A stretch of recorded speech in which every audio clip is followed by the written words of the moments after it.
একদিন এক গ্রামের সবুজ মাঠে থাকতো এক গরু মা আর তার ছোট বাছুর গুগু। গুগু খুব দুষ্টু হলেও পরিশ্রম করতে ভালোবাসত। একদিন গুগু দেখল পাশের জমিতে কৃষক কাকা তরমুজ চাষ করছে। চকচকে লাল তরমুজ দেখে তার চোখ বড় বড় হয়ে গেল। গুগু বলল, মা, আমরাও যদি তরমুজ লাগাই, আমি প্রতিদিন পানি দেব।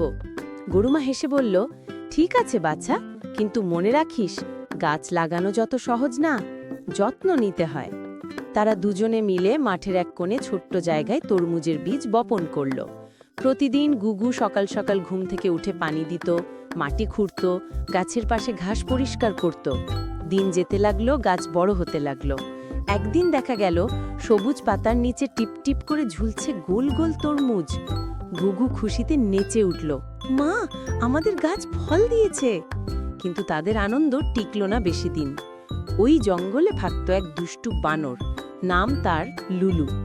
লুলু সারা দিন দুষ্টুমি করে বেড়াতো।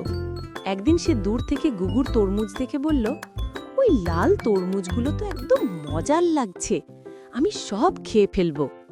রাতের বেলা লুলু চুপি চুপি এসে সব তরমুজ গাছের পাতা ছিঁড়ে ফেলল, কয়েকটা কাঁচা তরমুজও কামড়ে নষ্ট করে দিল। পরদিন সকালে গুগু এসে কেঁদে উঠল, মা, আমাদের গাছ কে নষ্ট করলো? গরু মা বুঝল এটা নিশ্চয়ই বানর লুলুর কাজ। তখন গরুমা একটা বুদ্ধি বের করল।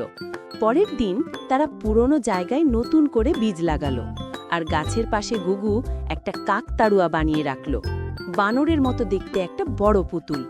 রাতে লুলু আবার এলো, কিন্তু দূর থেকে কাকতাড়ুয়া দেখে ভয় পেয়ে চিৎকার করে পালালো। কয়েক সপ্তাহ পর গুগু আর তার মা আবার পেল বড় বড় লাল তরমুজ। গরুমা বলল, দেখিস বাছা, পরিশ্রম করলে ফল একদিন না একদিন মিলেই যায়।